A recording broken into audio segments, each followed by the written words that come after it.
Nah, did you want The Exorcist?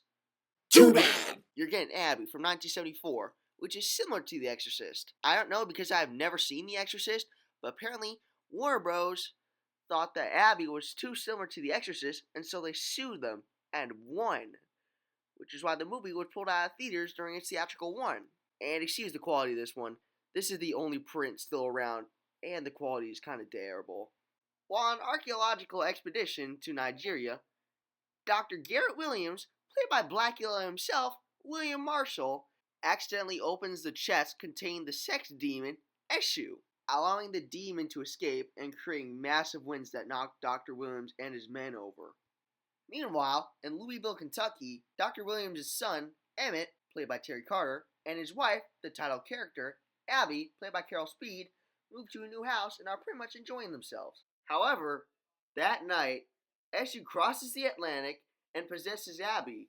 However, she doesn't really show signs of her possession until the next morning when she takes a shower and, let's just say she feels things that she's not supposed to feel in the shower. That night, while having her family over, Abby, possessed by a demon, tries to commit suicide by cutting her arm open in the hopes that she'll bleed out and Eshu will escape.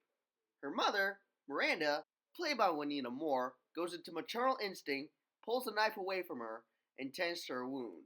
The next day, at a normal Sunday service, after singing a song that Carol Speed wrote and performed herself, My Soul's a Witness, Abby starts choking, and then all of a sudden, lashes out at a nearby man, even leaping outside the church. That night, after updating with his dad, Emmett goes to check up on Abby, who lashes out violently at him. Sheesh, I guess that's what being possessed by a demon does to you, eh?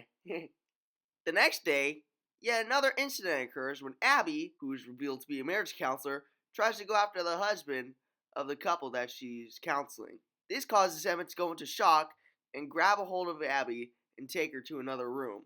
The two get into a violent scuffle, which ends with Abby forced to go into the psychiatric ward. He calls his father that night, picks him up from the airport, and takes him to the house, where Abby has escaped. And Abby, under the demon's orders, tries to touch Garrett's you-know-what. He manages to fend her off, but unfortunately, Abby manages to knock the both of them over after a brief scuffle before escaping and causing massive havoc in Louisville. Garrett and Emmett manage to track Abby down to a nightclub where they, along with Abby's brother, Cass, played by Austin Stoker, perform an exorcism on her, which succeeds. Also, I like to mention if you don't like long scenes, you might be mad as hell because this exorcism scene is almost 12 minutes long. Yes, you heard me right.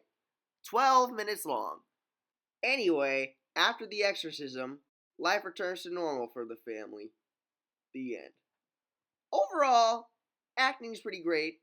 The demonic possession of Abby, which is not actually her voice, but in the trailer it is for some reason, we will never know why, and the effects for an under $1 million budget is pretty good. Overall, I'll rate this movie a 9.5 out of 10. If you have time to check it out, don't let that time go to waste and watch Abby right now.